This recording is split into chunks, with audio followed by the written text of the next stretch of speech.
पपईची शेती शेतकऱ्यांसाठी फायद्याचा व्यवसाय ठरू शकते. हे पीक वर्षातून एकदाच घेतलं जातं, पण जर योग्य तंत्रज्ञान वापरलं तर शेतकरी यामधून चांगलीच कमाई करू शकतो.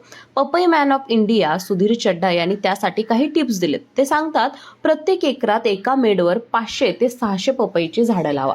सेंद्रिय पद्धतीने शेती केल्यास पपईचं भरपूर फळं येऊ शकतात. 10 बाय 10 फूट अंतरावर नांगरट करून नांदीमध्ये शेणखत भरून पपईची लागवड करा. प्रत्येक झाडाला सुमारे 10 किलो शेणखत द्या, जेणेकरून त्याला चांगले पोषकत्व मिळेल.